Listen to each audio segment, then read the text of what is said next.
only thing that the Washington football team is close to losing, and this is Chip Chat. Welcome to Chip Chat. Here we are. I'm Chip, and with us via satellite God, no. Here I am, Tez, back again in the box, back again in the screen. Yeah, we sent him to go hang out with John Oliver in the void again. Exactly. They are in the script location. That's right. So tonight is going to be a wild night, in part because we have to do this in this very weird way. So I can see Tez can see me. And if you are watching at home, you can see both of us. And if you're listening, you have no idea that there's anything weird going on at all. Exactly. Until you hear the stumbles and the lack of chemistry that we have from doing this remote. So sorry about that in advance, audience. A little delays. It's fine. You know, we started this way. Yes, we did. We have this in our wheelhouse. It's doable. So tonight, we don't have a guest, but we have a story from who would have been our guest. Right. And we have my ability to randomly speculate about what he might say should we offer him the opportunity. So I'm going to be playing the part of our guest and myself in a way that will hopefully seem less schizophrenic than that. No, it'll be okay. When you hear it, when you hear the story, you'll get it. Right. So we're going to talk about the Takoma Torch, which is one of our favorite fake newspapers. It's our favorite fake newspaper in Montgomery County for sure. The Washington Post notwithstanding. And then we are, speaking of the Washington Post, we're going to find out how close to the end of the world we really came, because it turns out it's even closer than we thought. Elon did something good for a change, so we're going to talk about that. He actually did two good things for a change this week, which is fairly impressive. And there was a cat. There was a cat. Yeah. I don't know how the cat got to where he was, but yeah, that's an all-American cat. It is the all-American cat, yeah. We're very proud of this cat. Nobody falling from glory. No. Just maybe on it. Fortunately, this pussy was grabbed in the nick of time. There we go. We were very worried, so we'll tell everybody about it. I was waiting for that joke. I know. I can only imagine. He's it all morning, and I was like, oh, this is terrible. Even I shouldn't tell it. But then, there it was. It's a great, terrible joke. Okay. At least you're joking. That's right. Block room talk. What do you think? I was just kidding around. All right, so that's what we're gonna do. That is it. There. Do you have anything to? Oh, we gotta shill some stuff. Oh yeah. I forgot. This is the hour we try to get this out the way early, like they do in public radio, right? Right. Oh, and it's about to be pledge drive on AMU, so it'll be a perfect time to listen to old episodes of Chip Chat uninterrupted. People begging you for money, except for right now where we're going to beg you for money. If you want to buy some gentrified merch, oh yes, go to theripshop.com. There it is. And you can buy all of our stuff with our brand on it. And if you want to buy other merch, go check out the TakomaTorch.com. That's Tacoma with a K, not that weird Seattle one. Yeah. And go look for their awesome new shirts, which we are going to talk about heavily later in the broadcast. But we want you to go buy those shirts. A programming note as well too on our merch there. That rescue mutt is not included. No, you don't get the dog. You just get right. We're not selling dogs on theripshop.com, to be clear. Washington, by the way, we're not one of them. Oh my god! Don't. I got just so many jokes right there. Just look. I hear we're not to buy and sell people. There's more about this, which, interestingly enough, is going to come up later in the show. That is a big part of some of. When I this is the funniest thing I've been a part of in a long time. This is really, really funny. So yeah, we make sure you brush up on your Civil War amendments. Okay. You know, the two that I'm talking about. Yes. The 1-3 that's really important. Right. that may come up. Just maybe. Maybe. Okay. We shilled things. We told people to do stuff. Download the app. Download the app. Get the app. Yes, get the app. If you're already listening, you probably already have the app. Share the app. Share the app. Yeah. Communicate with us, even though you might have already and we just haven't seen it or haven't responded. Right. We are going to ignore your messages as we have been for years. And I don't know if was there anything else, Brian? Are we supposed to? Oh, the Rippies. Make sure everybody gets ready for the Rippies. They're coming up in December. They're at the Hilton on Capitol Hill. I'm hosting. I guess that means you're hosting or part, whether you want to be or not. Yeah, of course. Yeah, I'll be there. And we're going to do a lot of great stuff. It's our own award show. We hope that everybody can come. We promise nobody will win anything that matters. And least of all, the worst new show on the network, The Download, or something like that. I don't even know what it's called. What's it called? Is it The Download? Okay. It's a download. I don't know. I don't watch this show. Nobody watches this show. It's getting 0 ratings. In fact, the people on it don't even know what time this show is because it's a terrible show, which everybody should tune into on Tuesday nights. I learned what night it's on. The Download. The Download. Only on the Radio Network. I know who's on What the fuck was that? Yeah. It features our beloved CEO, who is yet to pay us anything, just like the other Trump. Peppercorns. They're on the way. They have a lot in common, those two Trumps. Neither is actually president. And neither of them is nearly as successful as they think they are. So it's what's he going to do? Shut me down, Brian? He's not even here. I was going to say, you have to pull the plug. By the way. Okay. Oh, he is? Okay.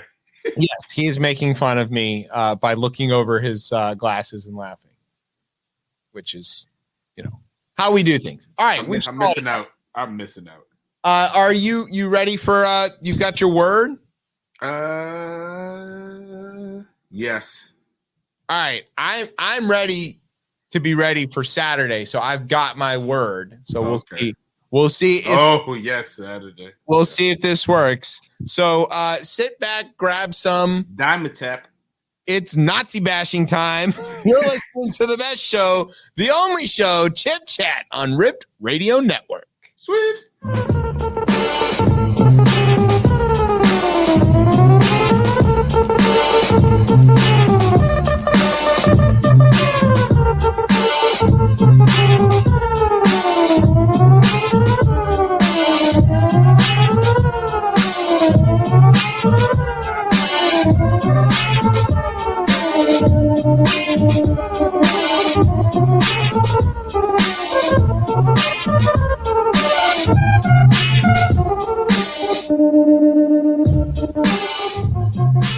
All right, welcome back to Chip Chat here on Rip Radio Network. I'm your host, Chip. With me via satellite is Tez. How's it going, Tez? What's popping? I'm trying to work in between sneezes here.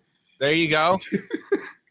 In case anybody's wondering, I specifically wore the jersey that I had as the least offensive version of this. Thank you. Very small print, the R word, and I wore the only hat I have affiliated that doesn't have the word on it or the logo of not the guy that we're supposed to have anymore. And I'm sure the folks who who represent a story that we'll talk about a little bit later will be okay with your you trying. I'm trying. I guess the script R. It's the Joe Gibbs era, So like if you know what it is, you know what it is, and if you don't, it's just an R, and it's like that's legitimate. It is just an R. It's just racist. It says an R. For sure. Listen, if Bobby Mitchell night. And Pride Night Out. They are stacking all of the things. Hold on, excuse me. Go back. The Washington football team is playing right now at home in Landover at FedEx Field, and they are celebrating, number one, Pride Night Out. They had the Washington Gay Men's Chorus sing "God Bless America" or something. Latinx Heritage Month, which weirdly started in the middle of September. Yeah, it's so weird that it starts in the middle and goes to the middle of October, right? Not sure. Well, I think it's to bookend the indigenous people. I'm not sure.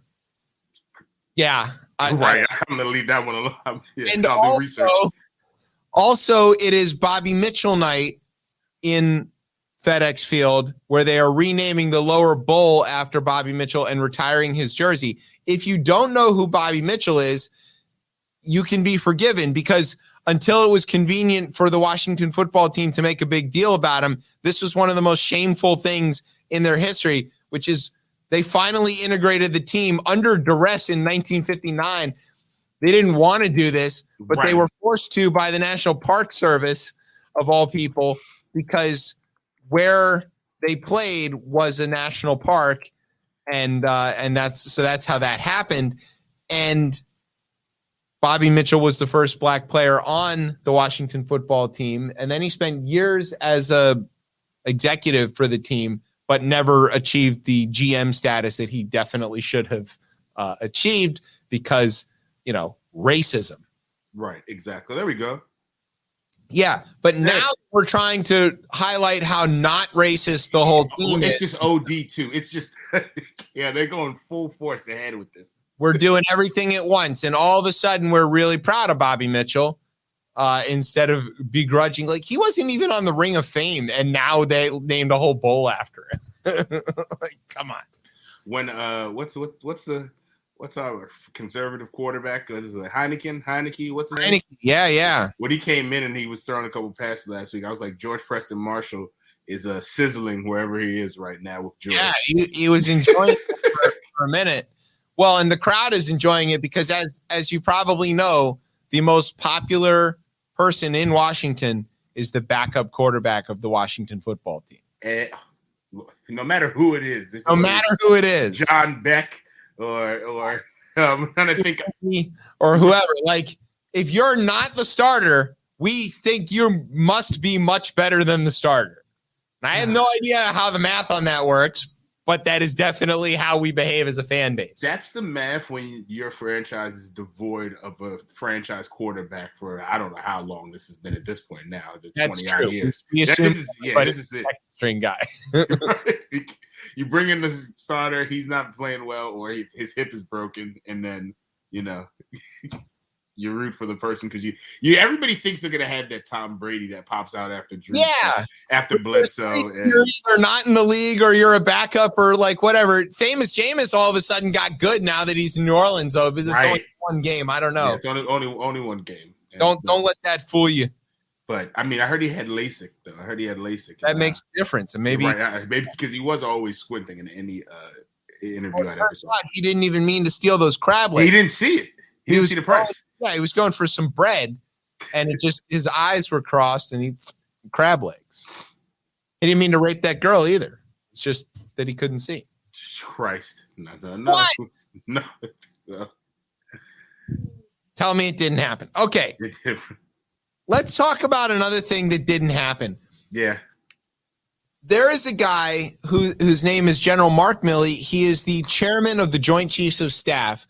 What you need to know about that, if you're listening, is that the military has basically a chief officer of each branch, and they are collectively known as the Joint Chiefs. And then there is a number one guy of that, which in this case is Mark Milley. It's been different people at different times, but he has been chairman of the Joint Chiefs for a while, including at the end of Trump's presidency. Milley's an interesting guy, kind of an exceptional guy. He spent time commanding the forces in Iraq and in Afghanistan and running Central Command, CENTCOM. He's been all over the place. He's also recently kind of got famous for picking up the critical race theory reins or whatever, or let's just say accurate history reins, and making a case that we should be teaching history properly, not just at the military institutions, but everywhere, because it helps us be a better country and, from his perspective, fight and win wars, which is, that's right, exactly. And I can't be mad. Right, just from a practical sense of like defense of the nation. Yeah, finally, it's always had some value to the rest of us.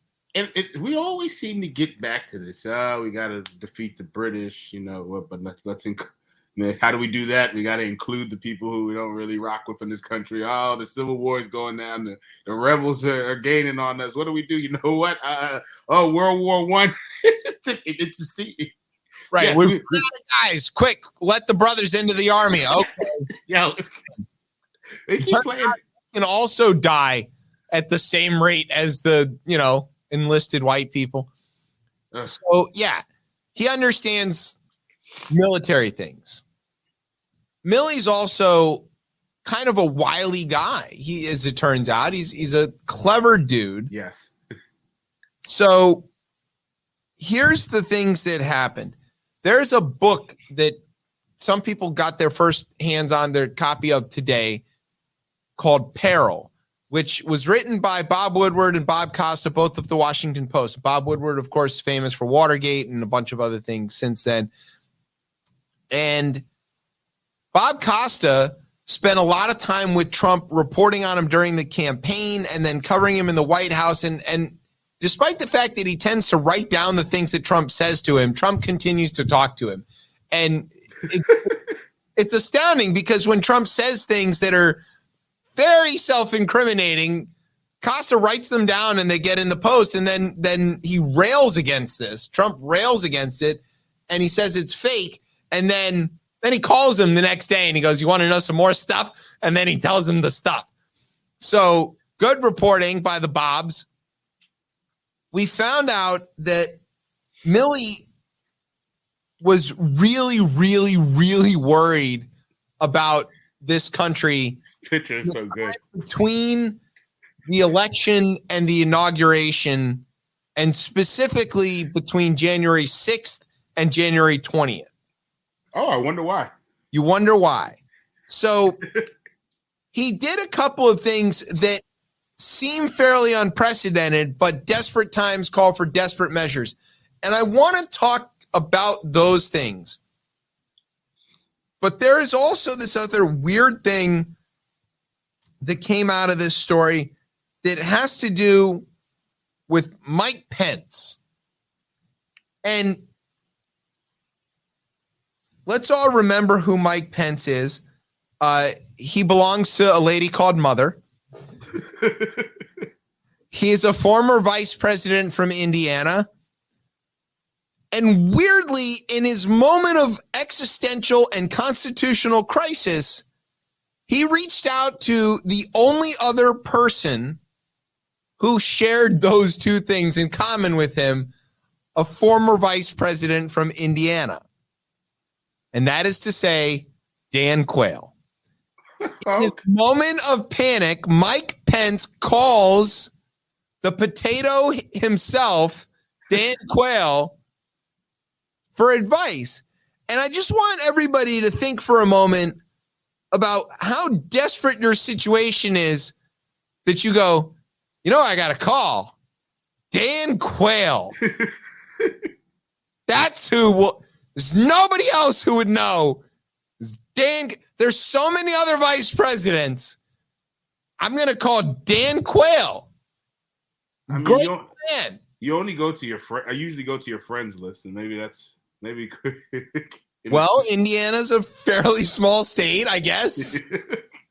He bumped into him at the Oh no. I'm gonna let that one slide. Yeah. I was gonna say, yeah, careful. He's one of the few people Mother allows him to talk to, I guess. Dan Quayle is so boring. Mike Pence looks like hot sauce next to him. Yeah, I hope he's listening. Okay, so yeah, in the moment of crisis here, when Mike Pence was trying to figure out if he could avoid certifying the election, essentially, he calls Dan Quayle and goes, Dan, I'm actually thinking about undoing democracy. Is that okay? And listen to me clearly. I'm about to say a thing I didn't think I would ever say in my life. At that moment, Dan Quayle saves the republic. He goes, no, Mike, you have to do this. I had to do it when we lost. You have to do it now, too. There's no way out. Believe you me, we checked. And Mike goes, all right. And Mother goes, I told you I would like to get the hell out of this godforsaken Washington, D.C. with all of their rainbow flags and black people and get back to wherever the fuck Indiana we live. Because even Mother doesn't know. So that happened. Okay. Let's talk about Millie. What did Millie do, Tez? Millie seemed to have to jump on some back channels after January 6th to talk to our good friends over there in China to avoid a catastrophe between the two top economic powers and also the two top nuclear powers here in this lovely Earth that we're destroying. So Millie is around Trump a lot, and he can see that he has turned even dumber and crazier than he had been for the whole term.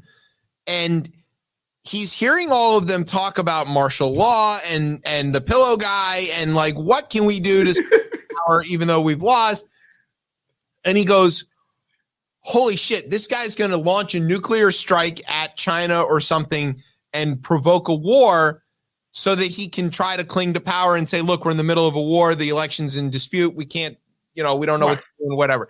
It is exactly the plot of Wag the Dog or any other, Manchurian candidate kind of idea and stuff.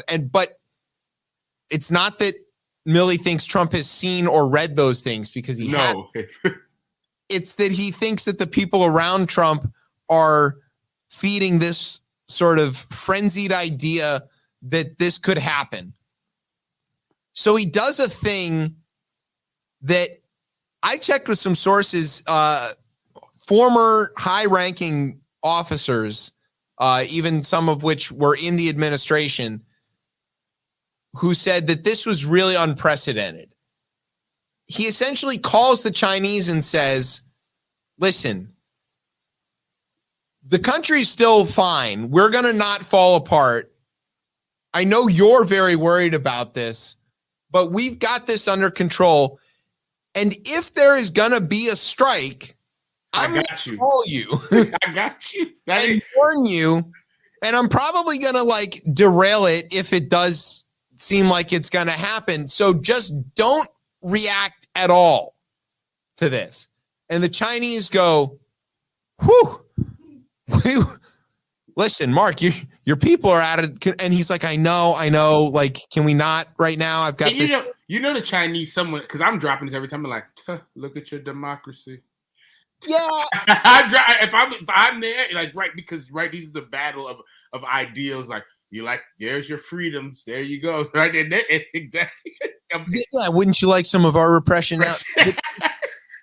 They're saying that, but they're also not saying that. Like, if you learned anything from the Cold War, which some of us did, that the quote unquote bad guys, and in this case, we'll say that that's China, they really don't want to win. They really want the situation to be what it is. They like having the U.S. to blame so that they never have to have any responsibility to their own people. But they also like all the prosperity and trade and sort of general global stability that the United States has provided for nearly a century now.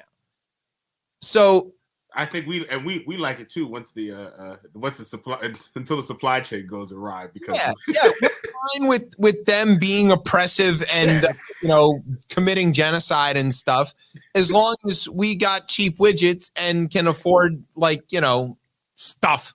Yeah. We want stuff. They want stuff. It's all fine. Yes, fine, quote unquote. They claim that they're communist. They're just as capitalist as anybody else. Yeah. And if they can do it by exploiting some minority, who are we to judge? Hey. Hey. We were great at it for a while. I was like, who took over the mass production of cotton in the world? That's right. Yeah. Not the Uyghurs. So, Christ. Well, okay, maybe they did. I don't know. Voluntarily, they said. Right. Oh. Okay. So, Milley, who came up during the Cold War, he knew about this idea because the Americans and the Soviets had this deal essentially where they had this teletype system connected, so that if anything was actually going to happen, they would warn each other first and be like, "Yo, Nikita, I'm about to nuke your stuff. Love, JFK." And then Khrushchev would be like, "Cool, we've got enough borscht for a little while. Have at it." It's very kayfabe. It's very WWF kind of thing where on the surface we're all at odds, but in reality we know each other and there's a script to this. It does, yes. Yes, exactly. Which I know, if you're like Alex Jones idiots or all these things, I know. New world order, and it's not a new world order. It's not how it works. It's just that global stability is worth maybe having a conversation with your enemies. I'll eat Mitch McConnell. There we go. It was all just a setup. So that's all we're there for. That's all we're doing. So Milley did all of this, but the Secretary of Defense and all of the civilian leadership of the military didn't know that he did any of this. And the way that nuclear strikes work is that the president has the authority to authorize or to order a nuclear strike. And Milley kind of short-circuited that. He basically called all the people who would be involved in actually executing the order, got them in a room, and he looked them each in the eye and was like, "If you get this call, you're coming to talk to me first. Got it?" And the guy would look him in the eye and go, "Affirmative, sir." And he went around the room and he's like, "All right, that's an oath." And they were all like, "Yeah, we got it, Mark. We also don't want to end the world. We're all on the same side here." And wait. So they're the real oath keepers? They're the real oath keepers. Yeah, the 3% of them, not all of them. No. Just 3% of them. That's terrible. I'm not a proud boy of that joke. Hey. I got all three at once. That's something. You did that. That is, yeah. Jackpot. Might. They might show up. They might show up on Saturday. Also, I'm letting you know, you Nazi fucks, stay the fuck out of our city. We don't like you. We don't want you here. I don't care what nice Airbnb you found from some supportive white supremacist gentrifying the rest of our city. Get at. And if one of those idiots posts a picture of them getting a half smoke or something, they're like, "Well, welcome to DC." Fuck you. I hate you. I mean, a lot, but yeah. I hate you even more. Happy Yom Kippur, by the way. I was going to say, you're right. Sun went down. Fast is over. I didn't fast. Even had bacon this morning for breakfast. It's not good. Okay. I did it really wrong. Stressful times, man. Stressful times. I'm not doing great. What can I say? I'm atoning for my sins now. So, but yeah, don't show up, you idiots, or Mark Milley's going to nuke you or something. Right. Exactly. It was a crazy thing. And then, in the midst of this, Milley's also getting sidelined by the Biden administration because he was pretty sure that the Afghanistan pullout was going to go bad, and the Biden people were too arrogant to listen to him. And he was right about that. So he was right about Trump being erratic and trying to, seize power and unmake democracy. He was right about Afghanistan. This guy's right about a lot of things, but he's also kind of a rogue. So that's not great. I was going to say, yeah, because I guess in the grand scheme, right, you should be happy that he did go ahead and make that contact with China. But I also, too, I guess that does undermine the commander in chief, quote unquote. It's a problem. It is a problem. I mean, there's been a problem for the last. Look, that whole administration has changed everything. All these written rules that are just on pieces of paper that we just follow on here. Someone chose not to follow any of this and threw it all into flux. Yeah, we're confounded by this idea that people walk through rules like it's no big deal. Like, I have this restraining order, and like, fuck out of here. You know, they just like walk through it like it didn't even happen. Also, too, we've given up this is a whole different show that we could do an hour and a half on, but the executive branch, just in general, right, way too much power. And the American people think that they don't understand what the executive branch is. No. They have no clue on what they think. It's a king. They do think that. Well, they don't know anything. Yes, get civics back in the past. What is it in this bill that mentioned? I think there's supposed to be some money for like civics education. Is that there's been a few like bipartisan attempts at civics education, because I think Congress people in general are tired of fending off these questions that make no damn sense. Right, like NSL government, one of my favorite classes I've ever been a part of. National, state, and local, man. It's very crucial to living in this society. It's critical. And like, people have such a poor understanding of this stuff that they let us have a show. And I know. how we're the ones that get to. I shouldn't be. Yeah, exactly. I shouldn't be your educator on this. No, it's not me. Like, not at all. It shouldn't be me. To quote the great show Snap Judgment, this is not the news. This is about as far from the news as you can get. Glenn Washington, go blue, Michigan man. Okay. So Millie is a rogue and doesn't follow the rules, but he does it in the right way this time and the last time and the time before that. But there's no telling that he's going to like continue being, you know, like James Bond is sort of like never follows the rules, but he always seems to save the day. Save the day. So kill some women, helpless women along the way. Yeah, but you're gonna let him get away with it because you know he keeps the world from coming apart, and it's like, yeah, all right. What do you think Millie drives? Ooh.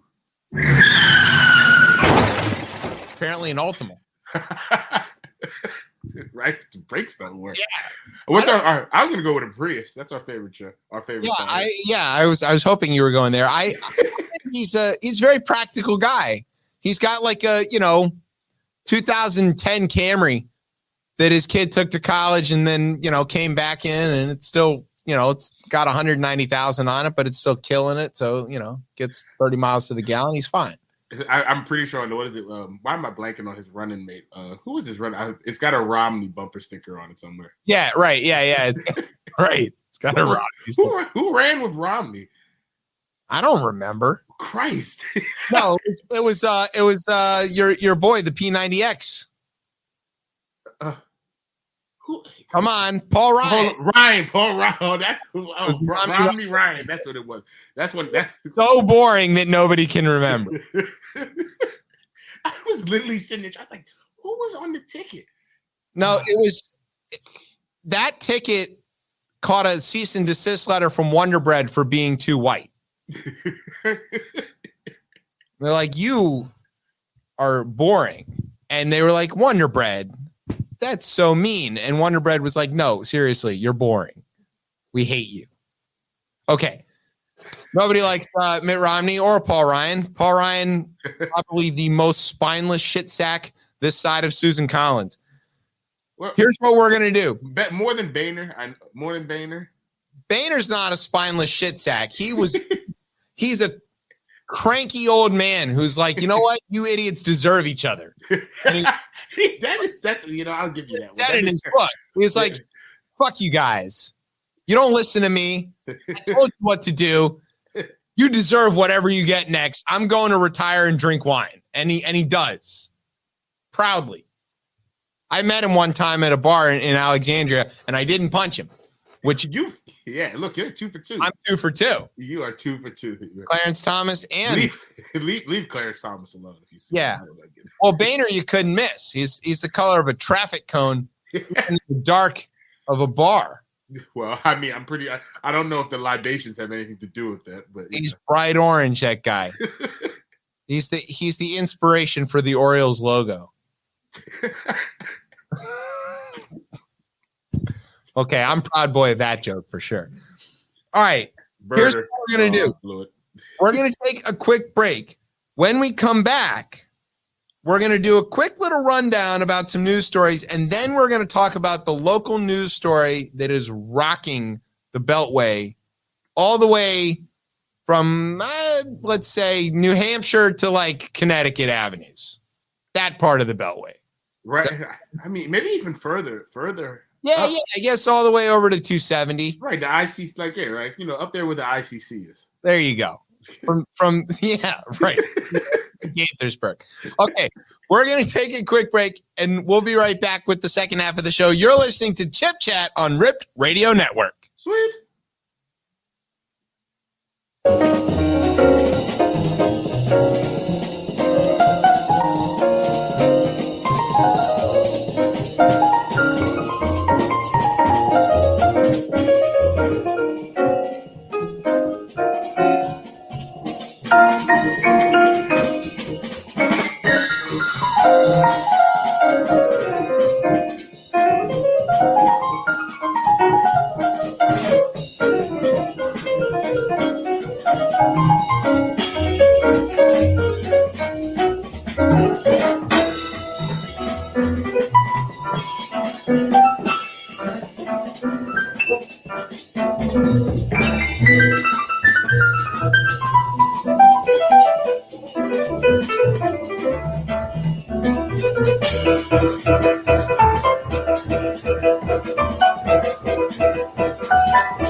Welcome back to Chip Chat here on Rip Radio Network. I'm your host, Chip. With me is Tez, live via satellite. Yes, I'm here. Okay. Now we're going to do the part of the show. It's called the Rundown. We're going to tell you about some stuff that's going on in the news. Texas. Hold on. Finally, after a few weeks, I should call you out. You've been missing the news part the last couple of weeks, so I'm glad you got that back. Oh, yeah. Maybe I forgot to say it. I don't know. Did I? I think so. I feel like I had that written down. I was like, what happened to the news? That's my favorite part. Stuff that's going on in the news. I love that part. Wait. We have a fan. It's one guy. He's on the show now. That's how it works. That's good. We've got two listeners because he's remote. And right. Brian's over there. Okay. So Texas sucks. Oh my God. Yo, all right. Go through this and then I'll tell you about some folks. I really don't want to go into the explicit details about like which awful things have happened in Texas that are in this news story. Yeah, please don't. But what has happened is Merrick Garland has finally stepped in to do the thing. And the Justice Department is suing Texas, is in federal court, trying to get an injunction to stop the, I don't know what to call it, banning women bill. I don't know what is a good name for SB 8, because I don't even want to call it SB 8. It's Greg Abbott likes incest and rape bill. That could work. I mean, he supports it. There's no provisions for it. No provisions. 6 weeks, Greg Abbott. We should just put it. You know what? Never mind. Yeah. Yes. Right. So the Justice Department has sued the state of Texas last week to try to block this abortion law, which allows private citizens to file lawsuits against anyone who helps a woman terminate her pregnancy. Basically, they were able to get into court on this, saying that there have already been people who have been stopped from, prohibited isn't exactly the word, but like undue burden is the term of art in the legal parlance of this particular sort of situation. But the undue burden has been placed upon a constitutionally guaranteed right, which is the right to abortion prior to viability. So they can say that somebody's civil rights have been violated. They have enough cases of instances where people did things like had to travel out of state or were harmed in other ways that they can claim that they're standing to get into court. And so they have gone in to federal court seeking to have this thing sort of put on hold. The motion was filed Tuesday night. We don't really know where it stands at the moment. I think we expect something probably tomorrow or Saturday. I don't know. The timeline's a little fuzzy. Do you have anything on that? Yeah, I'm not sure what the timeline is on it, but I would assume that eventually this goes in front of a federal judge and they're going to have to make a determination on this at some point.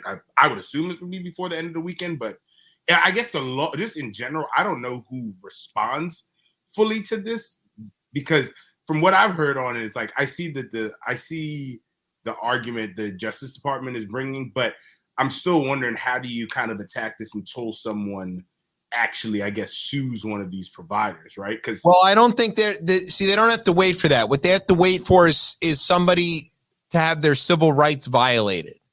The feds can step in if it's a question of civil rights, and so if somebody who is constitutionally protected to, have whatever an abortion procedure or whatever, was somehow prohibited from doing so by this law, then the law has violated their constitutional rights, and therefore justice has the legal standing to go to court on their behalf, essentially.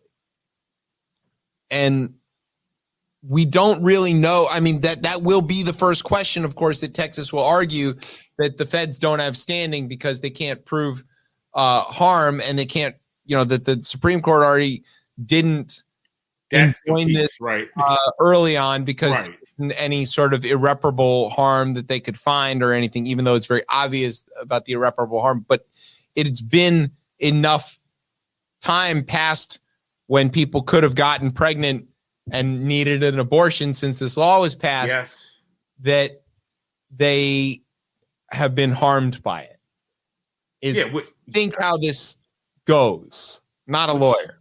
Again, but in which, again, just even back to your previous, but we shouldn't even be here because the Supreme Court should have, they should have did what they were supposed to do. Not be here because somebody should have pushed Greg Abbott down the stairs. And Madison Cawthorn today, the other person in a wheelchair for whom it is acceptable to torment, told everybody that flying on an airplane is a constitutionally protected right.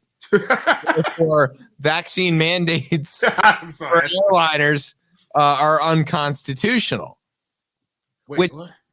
As you may remember, Trump detailed the times that the Continental Army fought the Battle of LaGuardia and Dulles as they excised the British from our airports and saved the country or whatever.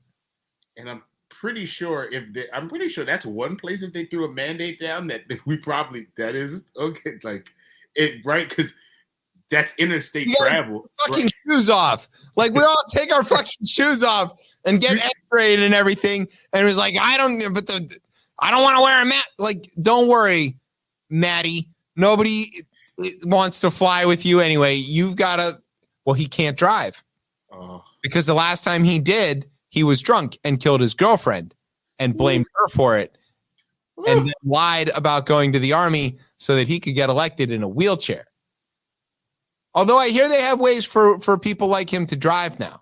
I think you can go straight through the trunk. Yeah. I bet rolls right in there. Paid for by socialism. That's the word. That is it. Madison Cawthorn loves socialism. Beware the socialists. All right. So let's move on from how much we hate Texas to another story that definitely is happening in Texas. We have noticed the ivermectin thing, of course. Yes. This was when Alex Jones types were taking horse dewormer instead of the vaccine with the intention to Darwin themselves faster. I'm not totally sure what their goal here was. My thing is if you're going to go to the extent to take, and there's dewormer for people. But if you're going to go, there is. Yeah, right. Yeah. And I'm pretty sure folks in other parts of the world that aren't fortunate enough to have like the big campaign in Bangladesh, for example. Right, but you went as far to take something that's not given by a doctor; it's given by a veterinarian, which is the doctor, obviously, but for animals, and just take the vaccine at that point. Like if you're gonna go through all that, like just take the vaccine. I can tell you, I've had it, and I'm still here. That's true. I'm still here. And I tell you that it doesn't cause infertility because my wife and I both had the vaccine and we're expecting a baby in January. So look, here we go. It definitely doesn't affect that. Right. Let me tell you, we're doing great. My download speeds have been up since I got it though. Like going straight into my head, like that 5G chip that Bill Gates put in. Exactly. All right, so they moved on from ivermectin to something that I actually know about. It's a thing that I have experienced. The brand name is called Betadine. It's an iodine soap. When I had knee surgery, the morning of, I had to scrub my knee with this stuff, and it says on the bottle very clearly in very big letters, like what not to do with this. Oh, Lord. And it says, like, don't even wash, sensitive areas of your body with it because it's too powerful. God. But iodine is, it kills things. It kills everything. It does kill things. I was going to say iodine will get it out of there. If you're of the right age and you got a little scrape or a cut in elementary school, yes. You went to the nurse and she had that swab of yellow stuff and she just all over it and it hurt like hell. Yo, fire. It felt like it was, because it was killing your cells. That's why. It kills everything. It's toxic. It's awful. Well, what are the COVIDiots doing with it, Tez? They're taking it to help combat, COVID-19. Yeah. They're gargling it, aren't they? They're gargling it. Yeah, that's so bad. They talked to a doctor who's an ER doctor in New York City and said, they said, well, what do you use Betadine for? And the doctor said, well, they use it to sew up, they clean out wounds before they sew it up. And then the reporter said, well, these guys are anti-vaxxers are gargling with it now. And the doctor goes, fuck me, of course they are. That's a doctor. That's a direct quote from a doctor, an ER doctor. Look, this is what I'm going to tell everybody. Your terrible choices are going to be the reason when you break your leg in the future or you need a blood transfusion that we have no healthcare professionals anywhere in this country. Like, I hope the Afghan refugees we bring, I hope we got some doctors. I open up the immigration for because folks are not going to do that job anymore. How could you go back to this? They're just going to be like, you idiots are too stupid to deserve treatment.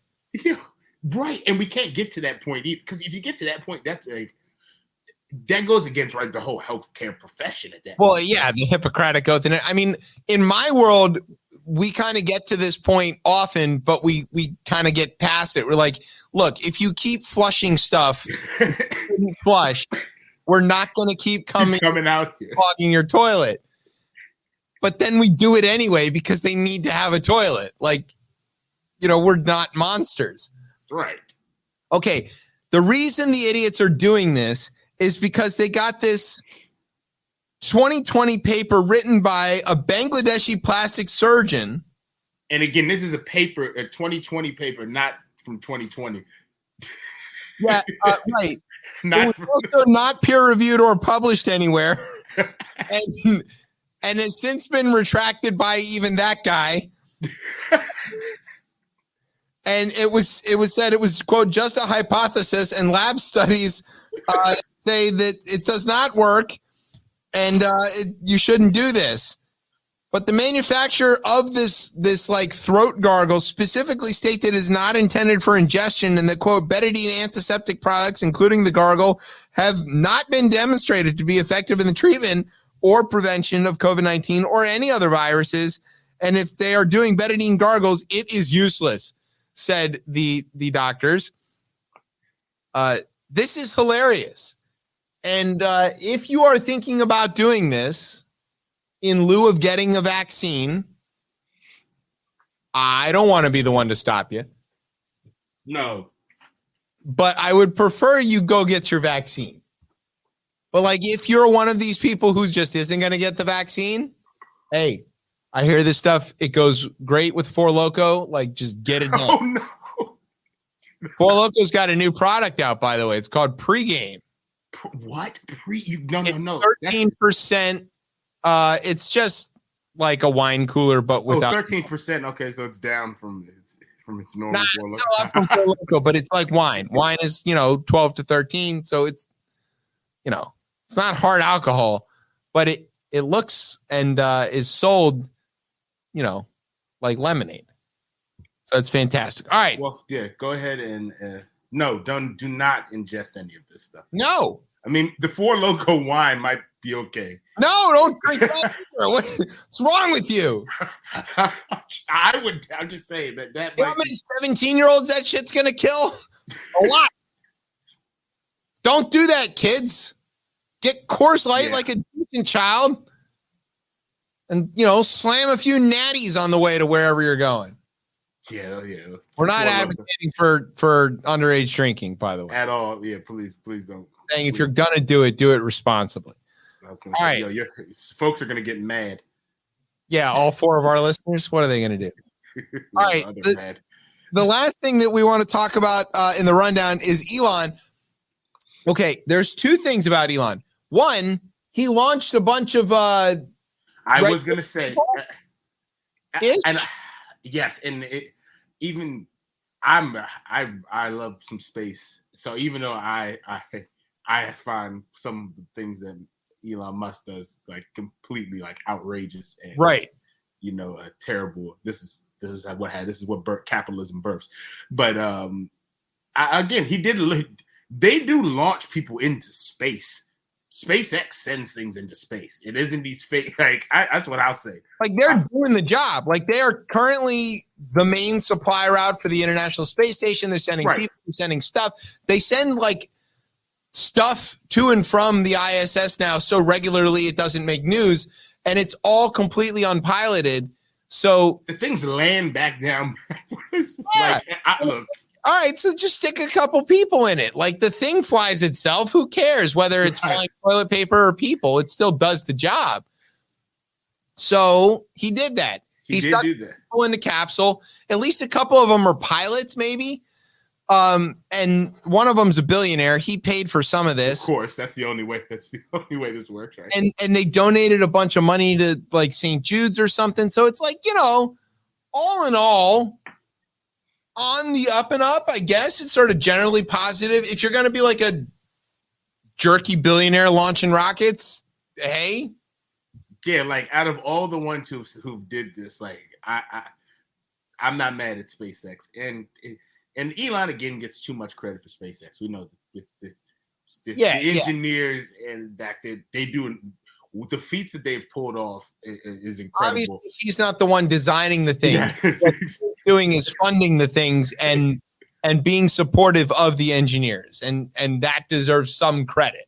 I couldn't help when I went to Cape Canaveral, I definitely have a Occupy Mars shirt, which and looking back on it, I'm like, why did I get this shirt? But right now you're especially we're 10 years after Occupy Wall Street here. I think to Occupy Mars, which is like there's a lot of parallels and things that connect there. That I'm kind of feeling like we probably shouldn't, given our record occupying Earth. We pretty well fucked that one up.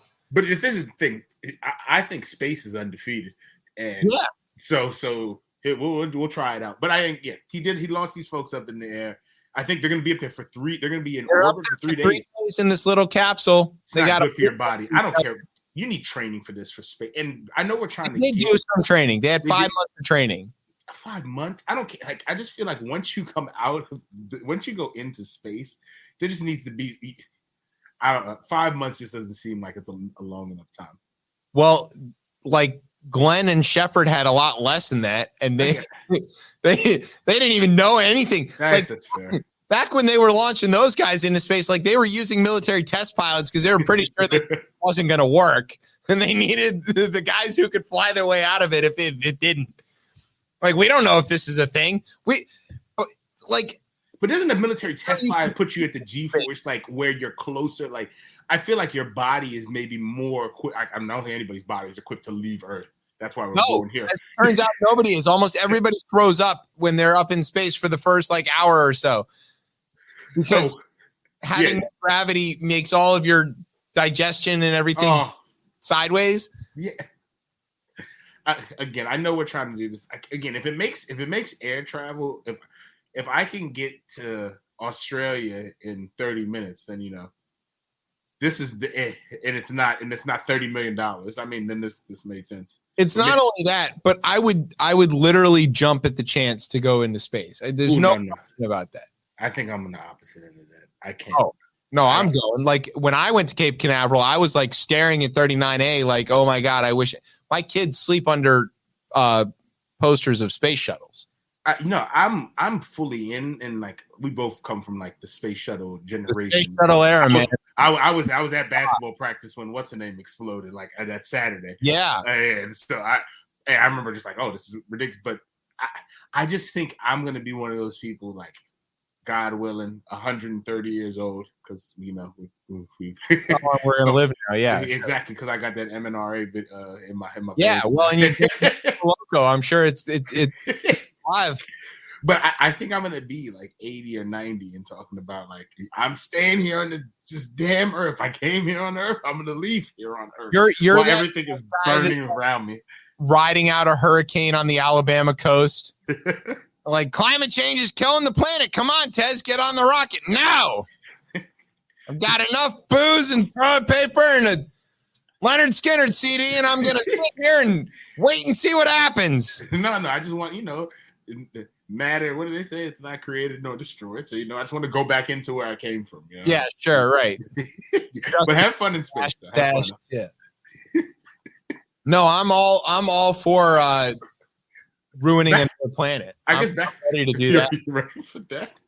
All right, so Elon, back to the actual story. Week though, he didn't just fire off bottle rockets full of people. He also, I think he thinks he's doing a nice thing, and he is doing a nice thing, but I think he's doing it for the wrong reasons. There are states, and in this case, New Mexico, that prohibit car companies from selling directly. Basically create this need for a car dealership. And they have various reasons for this, right. But I think most of it is economics. Car dealerships employ a lot of people. They can often be engines for a whole town. They're important things, and they want to make sure that money stops a little bit in the local area before it gets to Dearborn or Flint or wherever it goes. So Tesla does not have dealerships. They sell their cars directly from Tesla. Correct. Much in the way I think that originally Apple only sold like iPods or whatever from Apple. Exactly. And they have little Tesla retail stores you can go into, but the cars are not there. Right. You can buy essentially a coupon that's yeah.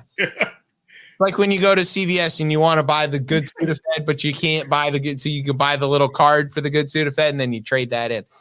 So Tesla was like, oh, well, we want to put a dealership, a Tesla store in New Mexico. And New Mexico was like, well, we don't allow for that because we're New Mexico. And then Elon was like, but I bet this Indian reservation would allow for that. So he calls up, well, he doesn't. His people call up one of the Pueblo Nations, I don't know what you call it, like districts or whatever, and goes, hey, can we put a Tesla store in your country? Because remember, they're sovereign. Right. And they're like, yeah, that sounds great. We'd love the revenue. And we're right across the border from New Mexico. In fact, we're surrounded by New Mexico. This would work out great for everybody except the state of New Mexico. which we hate because it's occupying where we are from. Exactly. And so they inked the deal, and bada bing, bada boom. There's a Tesla store in New Mexico that's not in New Mexico because of weird rules and treaties and stuff like that. Now, Elon did it to make money, I'm sure, but yes, hands down. Yeah, of course. It's a great example of how the sovereignty of these Native American nations within a nation, is legitimate. And I love these stories. It's not just fireworks, tobacco, and alcohol. Those are like the three things that everybody knows you go to the Indian reservation to buy and gamble, right? Because the US laws don't apply to you. But now it's like you can also buy really fast go-karts or whatever Teslas are. I don't know. They run, I guess, batteries or something. Yeah, they run on batteries, so we'll figure out that's another resource we got to figure out as we try to move away from carbon. We got to go ahead. I'm sure there are some minorities sitting on some lithium and cobalt that we can exploit. So don't worry, Tez. Well, the cobalt's all in Afghanistan, but the Chinese can't figure it out. No one can figure out how to get to they can't figure out how to get these mines over there. Yeah, you have to dig the poppies up first. Right. Look how well we did with those over the last 20 years. Look at the I hear it's going great. Yo, I'm pretty sure the states like West Virginia Lincoln had a whole week of testimony on the Hill where he said everything was fine. So I guess it's fine now. Yeah, no, the fact that Rich of Idaho spent his entire time as the ranking member of the Senate Foreign Relations Committee asking if there was a button that cuts off Joe Biden because he's a puppet president and not the real president. And I'm not making any of that up. An actual senator, the ranking member, would-be chairman of Foreign Relations, asked the Secretary of State of the United States 4 times if there was a button that cuts off the Joe Biden puppet. And Tony Blinken was so completely confused by this obviously stupid question that he laughed at him and he said, I don't know what you're even talking about, man. And that all really happened. I missed this testimony over the week. I did not catch it. So now I'm going to go back. You got to go back and watch that. And watch that. It's pretty brilliant moment there. These aren't supposed to be funny either. That's the problem. Well, they are now. They are. They've been for like the last 4 years. Steve Cohen with the chicken still is one of my favorite things. Where he put a bucket of chicken where the witness was supposed to be. I think it was Bill Barr. Yeah, Bill Barr didn't show up. And so Steve Cohen put a bucket of chicken on the table and then proceeded to ask the colonel a bunch of questions. Which then he shared the chicken with everybody because he's from Tennessee. He's a nice guy. Nice guy. Yeah, share chicken. Go on some chicken. Yeah, I wonder if he was conflicted about buying Kentucky Fried Chicken being from Tennessee. I would ask. Yeah, it's a big rivalry. It's a big rivalry right there. Yeah. I'm always down for when the negotiations happen with the native nations of this country because it just highlights a crazier thing that even happens. That it's even like a possibility. So like for years I had this ban on spending money in Arizona because of their being Arizona. And so when we were out there, we wanted to go see the Grand Canyon, but I was like, I don't want to go to the Arizona part of the Grand Canyon. So we went to a part of the rim that is within a Native American sovereign nation that had the Sky Bridge. And I didn't mind paying them to use the Sky Bridge, but I still didn't spend any money in Arizona. I spent it on the reservation, which is not in Arizona. This shit is all just so backwards. I should be coming here I should be traveling from somewhere in West Africa to come visit the beautiful Native Americans here. Just to come visit, and I should be eating couscous and falafel back home. Yeah. And iron doming some Palestinians, I guess. I don't know. Well, that probably wouldn't. Well, yeah, that would still be going on. Probably still be. I was just like, well, yeah, that would still be fine. Don't worry. Our baseball team would still be great. Whole nother joke. No, Okay. Here's what we're going to do. We're going to take a break. And when we come back, we are going to talk about baseball, Montgomery County, and the funniest newspaper that isn't the Washington Post in the Washington area. The funniest fake newspaper. Yeah, the best fake newspaper that isn't the Washington Post. You're listening to Fake Radio. This is Chip, Rip Radio Network. Sweeps.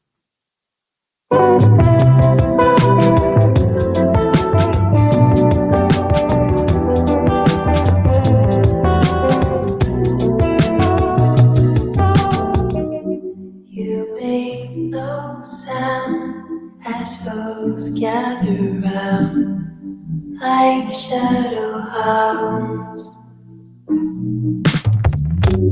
I see my sound as folks gather round and please you aloud.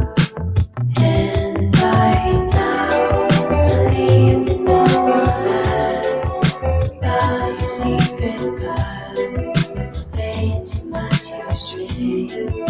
And right now, believe that no one thought you had a lonely past, playing the strings so good.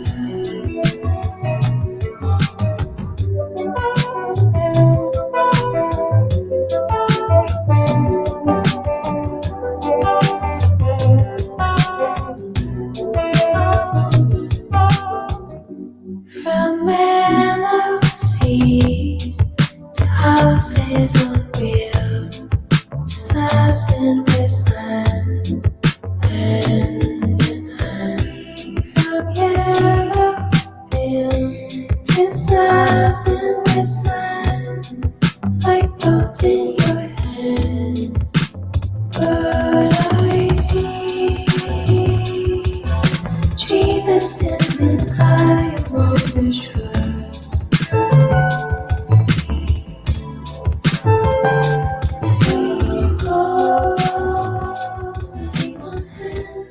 All right, welcome back to Chip Chat here on Rip Radio Network. I'm your host, Chip. With me live via satellite is Tez. What's up, y'all?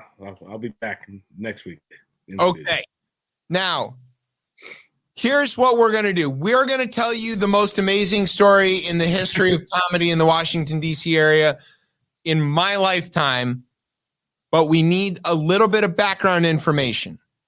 The first is there is a website called onlyfans.com, which Brian is a big fan of, and was originally conceived, I think, as a way for like artists, dancers, or whatever to showcase, their thing, and that people could pay to say watch a recital or a musical performance.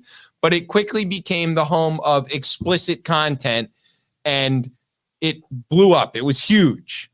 Yeah, and a then, great place for people to go ahead and for people, sex work, they could go ahead and have a place that people can go sex to. workers, and we want them to make money, and we don't judge, and we honestly make your money and spend it in the economy. So OnlyFans got famous for having sex workers performing on it and people paying for it, and it was all great until they decided not to do that for various reasons, which we have covered on other episodes of this show. Download the Rip Radio app and you can check that out. That's right. Good shilling. Okay. The other thing that people need to know is that there is I want to call it a town or something in Montgomery County, Maryland, called Olney, Maryland. Yes, it's very far. It's very far up New Hampshire Avenue, or I guess Lay Hill Road. You can go as many ways you can go get to Olney, Connecticut. It's Olney, Olney. Olney. It's kind of hard to say, and it's inconsequential to the rest of us, even if you live here. Like, I don't have any reason to go there. I've never been there. I don't want to go there. It's like nobody cares. Okay. At some point, the folks in Olney secured a baseball team that is going to be playing in the Cal Ripken Collegiate League, which is somewhere a little below single A or something like that. I don't know exactly. It's like a summer league. Okay. I was gonna say collegiate. Like, what? How does that collegiate? But it's Not sure the details, but suffice it to say, there is now about to be an Olney baseball team. Okay. That's the background that you need to know. The other background piece that you need to know is that there is a fake newspaper called the Takoma Torch, which is mostly focused on making fun of Takoma Park, Maryland, and the surrounding bits of Montgomery County for reasons that they entirely deserve. Because they are, I don't know how else to put this, but they're like, of course they are. They're the People's Republic of Takoma Park. They're the only town, I think, in the world with a nuclear weapons ban, which is important for towns of less than 400 people or whatever they have. yes, And two-story structures because of Bethesdification, which is, again, very stupid. As a person who spent a lot of time in Takoma Park, it is a very, very, there's no other place like it anywhere else I've ever been. It makes Berkeley look like Houston. As a child, just a quick, there is a guy who used to walk around Takoma Park, and I guess to protest like animal cruelty and like fur. It was like this dead fox he would just hold, and like I'm talking about Sunday farmers markets going on, people, and he would just walk down the streets, and like I remember being like 4 or 5 and just being like terrified. I think I have to look into. I think there was a time at one point someone was going around and like Takoma Park, like throwing red paint on like people's coats, like, and it's like early 90s, like fur coats and things like that. So those type of things happen in Takoma Park. Right. Okay. So Takoma Park deserves the Takoma Torch, which is written by a guy called Eric, who is a friend of our show. He's been on the show. He's co-hosted the show a number of times. He's a very funny guy. He's a decent enough person, despite his other very obvious flaws. Number 1, being affiliated with this show. Number 2, being a Notre Dame fan, and I guess I know it's terrible. I can't believe I'm friends with this guy. So another logo that we can talk about. Yeah, well, somehow they're not as offended. So he wrote this story, and I'm going to read you the story as he wrote it so that you can get the context about the thing that happened next. Okay? Olney, Maryland, Dateline. Within hours of going live, Olney Fans, the website for Upper Montgomery County's new Cal Ripken Collegiate League baseball team, crashed this week due to unusually high web traffic. Quote, "We knew that starting a new baseball team in Olney would be popular, especially with males between the ages of 13 to 55, said marketing director Brock Jacobs. But when our site registration exceeded the entire population of Maryland after announcing a free foot-long on opening day against the Big Train, we realized our huge oversight.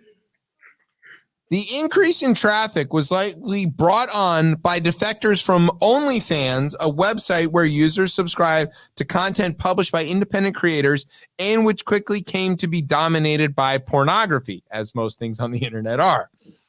Moco web developer Steve Haynes believes that a recently announced ban on sexually explicit content on OnlyFans sent large numbers of porn-craving users in search of an alternative just as the OnlyFans page was launching, and confusion ensued.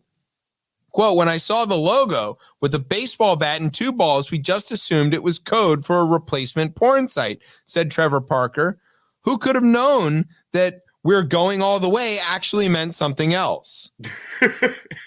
After adding server capacity to prevent further site crashes, Olney administrators soon confronted a new problem on the OnlyFans user forum, where posters can discuss opinions on the team, the players, and other baseball-related topics. Moderators have been working overtime to filter inappropriate content, but have yet to determine if phrases such as "getting stuffed with the backdoor slider" and "make your knees buckle with the split finger" should be removed or not. Lord have mercy, I'm about to bust. It remains to be seen if the team decides to change the domain name, especially after amassing tens of millions of dollars in registration fees in just hours. However, should they choose to keep it, the team may be forced to terminate their 20-year contract to play home games at the Olney Boys and Girls Club. End of story. Okay, that's pretty funny. I think it's super funny. It's really funny, and it's covered all the bases. Yeah, it covers all the. Hey, nice, took a swing at that one. So while Tez is right that this story is like a good solid double, it's hardly going yard until something amazing happens. Right. It is that the Olney Baseball Club responded. Now, this is very much like all of the other stories on the Takoma Torch website, which is to say, obviously bullshit, but well written and very funny. By contrast, the cease and desist letter that the Olney Baseball Club sent the Takoma Torch is poorly written and not funny at all, except in an extremely ironic way. Yeah. We have a copy of it. Would you like to hear it? This is sent from a real law firm. I'm not making any of this up. An actual law firm with actual bar-passed lawyers decided to fight against, I don't know, the First Amendment and sent this letter to the Takoma Torch. It says via email, the Takoma Torch, RE, demand to cease and desist, to whom it may concern. This law firm represents Olney Community Baseball Team, Olney Baseball. Please direct all communications directly to my attention. If you are represented by counsel, please immediately forward this letter to your lawyer and have that person contact me as soon as possible. Olney Baseball has learned that the Takoma Torch has circulated communications that use this is spelled wrong, by the way, that use the name or likeness of Olney Baseball in a false, misleading, or defamatory manner. For instance, on September 8th, 2021, the Takoma Torch published an article entitled Olney Fans Website for Moco's New Baseball Team Crashes Due to Unusually High Traffic, in parentheses, the article. No one from or on behalf of Olney Baseball was contacted. Right, because it's a fake newspaper.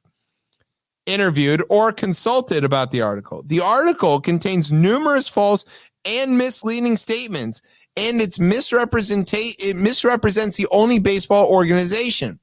For instance, and not by way of limitation, Olney Baseball, one, this is my favorite part, does not have a website. Let's pause for a minute.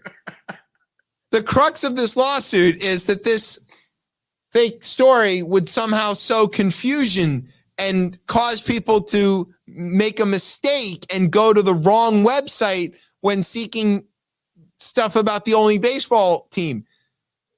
Olney Fans doesn't exist, and the baseball team doesn't have a website. Which begs two questions. One, what fucking year are they in? And two, if you don't have a website, why do you think this is a problem? Right? They don't use a website. Use a website. Sorry. I know there's confusion between that word. Yeah, right. Third question, what lawyer was willing to write this and didn't immediately stop there and go, oh, wait. But it goes on. Two, the individuals purportedly quoted in the article have no relation with Olney Baseball, and they are not in any way affiliated with Olney Baseball. Right. Right, of course. They're made up. Which is fine because this is America. Three, the individuals quoted in the article have no authority to comment or speak on behalf of Olney Baseball. Again, probably because they're not real. Four, this keeps going. Four, the article references a purported logo for Olney Baseball. However, Olney Baseball does not have any logo at this time. Again, completely undoing your initial claim that this is somehow confusing anybody, because it's not like they knocked off your logo, Olney Baseball. They gave you one. You didn't even have one. You're welcome. It goes on. Olney Baseball understandably is troubled by the article and your decision. It has invested significant time and money to bring a collegiate level baseball team to the Olney community. The article already has caused confusion in the marketplace. The marketplace? What? No, because nobody's gone to their non-existent website thinking that they were going to get baseball-themed pornography. Also, baseball-themed pornography sounds like an excellent subcategory. Brian? Hey. Get on that. Since you published it, Olney Baseball has received numerous inquiries and complaints from people affiliated with the Olney Baseball organization, including sponsors, confirming that they now believe that Olney Baseball is in some way connected to the article, something you know not to be true or accurate. I'm going to call bullshit on that. There's not a chance, not a chance that anybody saw this and was like, hey, wait a minute. Also, again, referencing your earlier points, how would they know since they don't have an actual website? I mean, you know, it's in maybe it's in the news, the Olney City newsletter or something. Oh, don't worry though, we get to that. Given the number of misleading and false statements in the article, it is evident that you are improperly and illegally using the Olney Baseball name in support of your own agenda. Oh, wow. Well, it is nice to know that the comedy agenda has finally gotten as much derision as the gay agenda. Hey, finally, we're trying to get back to funny. Olney Baseball images reference to a purported website and purported logo, which again, by their own admission, do not exist, and quotes by individuals unaffiliated with Olney. Unaffiliated. They're not real people. Are not in good faith. I would say that's also bullshit. It's very much in good faith. This is a joke. This is a joke. Jokes are all in good faith. Your use of any name, image, or likeness of Olney Baseball for purposes of exploitation without my client's knowledge or permission violates federal and state law. Not cited. That's what? Come on now. Where's the right? What not law? Cited. No parentheses. No little codas. No nothing. State unfair and deceptive trade practice laws provide numerous remedies for deceiving or misleading consumers, including but not limited to injunctive relief, money damages, and recovery of attorney's fees. Again, no citation. The folks at Stein, Sperling, Bennett, DeJong, Driscoll, and PC attorneys at law, I wouldn't hire them to defend me in a traffic case right now. These guys are shit lawyers. Very bad. Yeah, like, I don't know. Like, they couldn't throw it in Grammarly. Rudy Giuliani bad.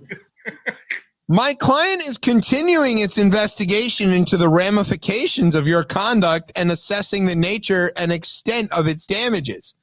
Well, the ramifications were that the rest of the country saw you overreacting to a fake newspaper story that was very funny. It was really good. So that's going well. How's that going for you? It's going great, Bob. Thanks. All right.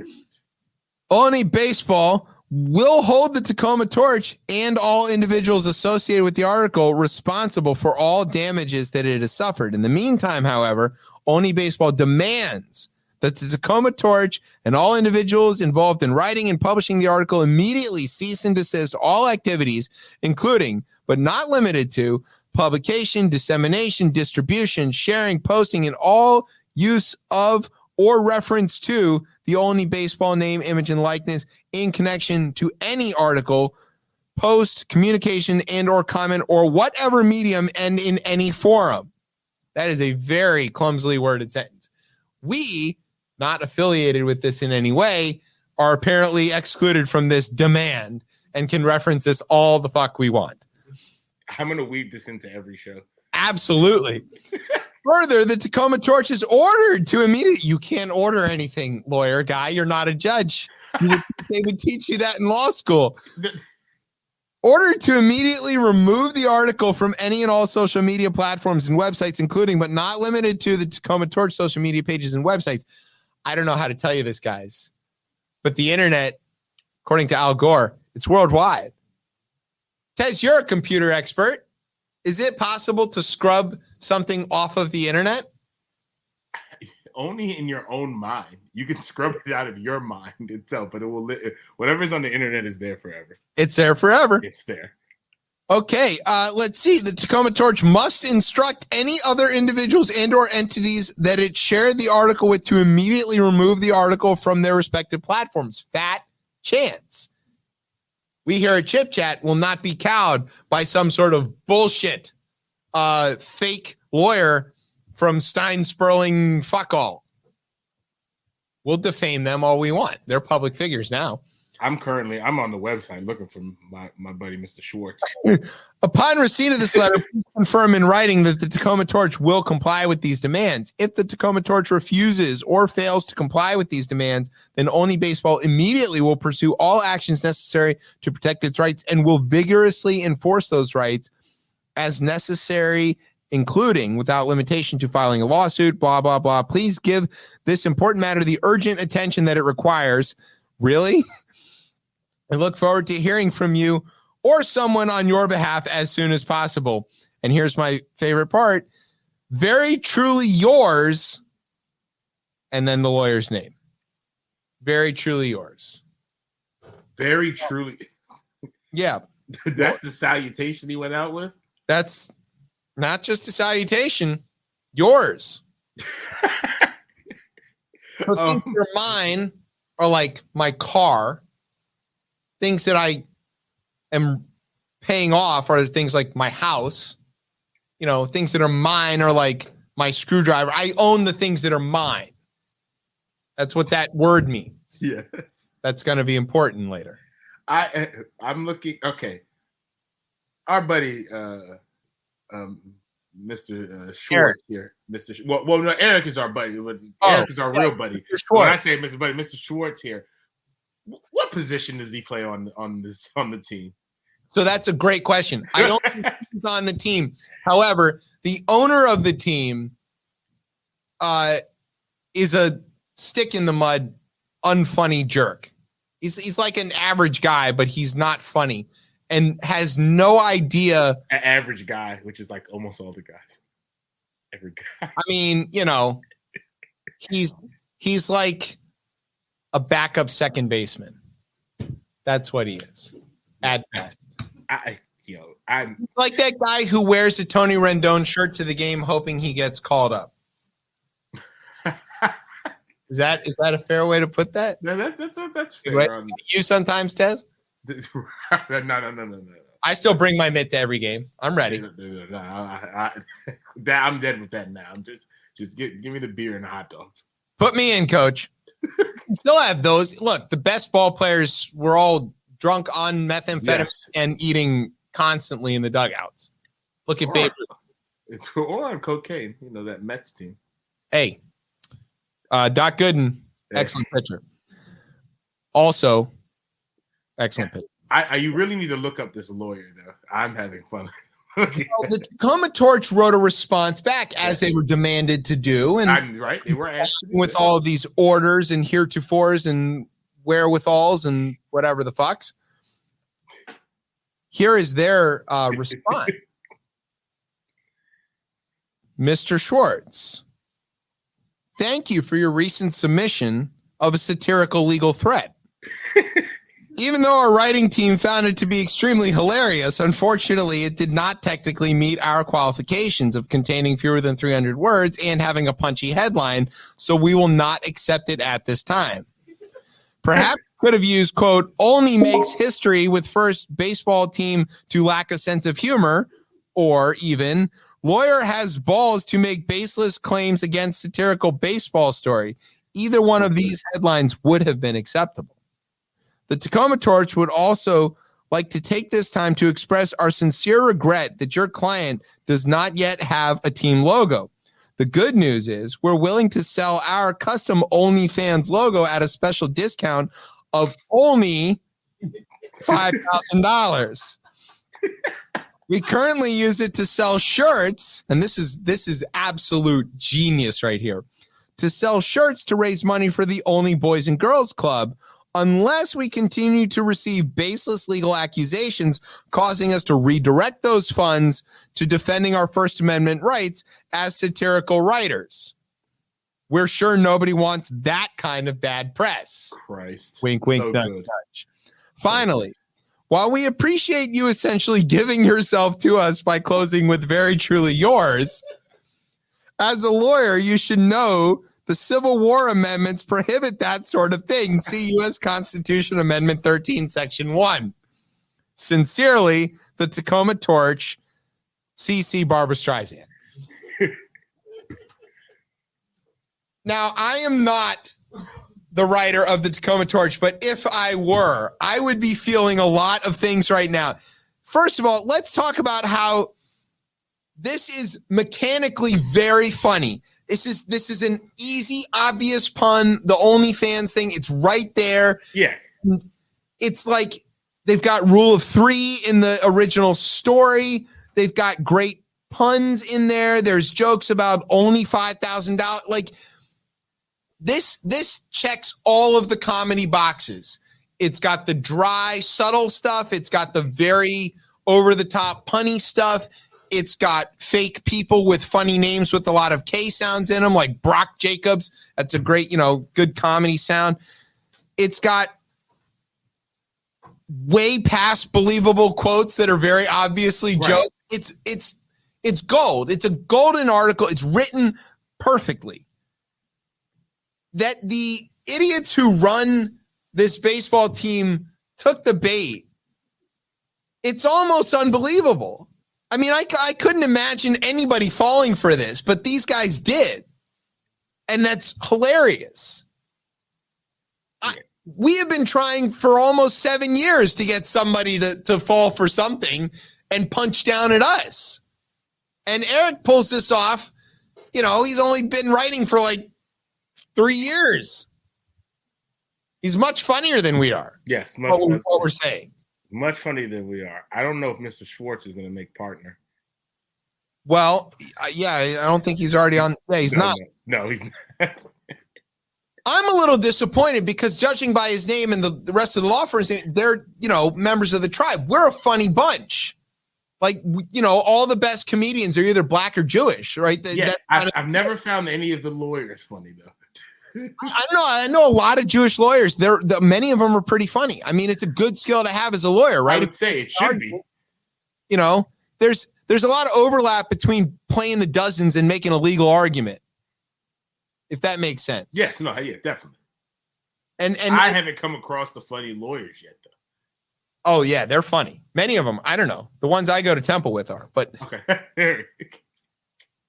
These guys, I don't know. I mean, they work at a fancy law firm. They wouldn't be caught dead in my show, but I don't know. I don't know how stupid they can be to pick this fight. This is the dumbest fight you could possibly pick. You obviously got skewed. This is funny. You just go, all right, let it go. Take the free press. For God's sakes, any press is good press. Roger Stone was on the radio today live. Yes, he got served by a process server in the civil suit for him trying to incite the riot that nearly toppled our democracy. And he did it while he was on the phone doing the interview. He's like, oh, you're a process server. I know you. Give me the stuff. And the guy hands him the thing. He's like, it's a lot of documents. This is good. It's going to be a lot of fun to go through. Like while he was on the radio. Didn't even blink. This guy's got Nixon tattooed on his back. Yes. I mean, what a terrible person. But even he understands, hey, any publicity is good publicity. These idiots at the Olney Baseball Club, they've got no idea. Just no idea how great this would have been for them. And now they look like assholes. So we want to get them on. Can we get them on? Yeah, this is what we're going to do. We're going to extend this invitation. We, of course, can get Eric of the Takoma Torch on our show. As a matter of fact, he's scheduled to come on next week to talk to us about how to write responses to cease and desist because he's apparently amazing at it. Yes. It is a master class. Welcome to our TED Talk. Right. Okay, but we want to extend this opportunity to the owner or manager or whoever it is of the Olney Baseball Club to come on our show, be amongst all of these real baseball people. Tez, you're a real baseball guy. Yeah. Eric plays baseball. I play baseball. We're all baseball people. To just be here and be like, yo, that was pretty funny, right? And then give you this chance to be magnanimous and go, yeah, that was all right. That was funny. You know, we took the bait. And like, you can decide. I think it's, to be honest, I think it's kayfabe. I think this is WWF. These guys got to know each other, right? It has to be, right? The DC hardball community isn't that big. No. They've got to have run into each other, if not been actually friends. And they must have been like, all right, here's what we're going to do. I'm going to write this thing. You're going to overreact. It's going to get national press. We're going to pretend that we like got this under control. And then we're all famous. Everybody wins, right? Ready? Break. Oh, wait, that's football. So, I don't know. I mean, I want to get them on to interview them like that. Because, I mean, Tez, you want to put the screws to them? Are they faking this? Are they making this up? No, I don't think they are. I don't think they are. That's what makes this even more funny is that I'm pretty sure they're very serious about this. I feel like I need to give Mr. Schwartz a call just to be like, you know, find out a little bit more around this. Maybe he wants to come on and defend this cease and desist letter. We have a lawyer on for this show, but I'd be willing to change. We can fire her in favor of Mr. Schwartz if he can. We got to figure out gold for us like this. We got to figure out used and used. So this guy is so funny and he doesn't even know it. Maybe that's his comedy genius. I think they're Andy Kaufmaning us both. I think they're in on this and we're the mark. I think that's what's going on here. But no way. We'll see. It's Montgomery County. We're going to get him on the show. Eric's going to be here next week. There we go. Baseball, this is your opportunity.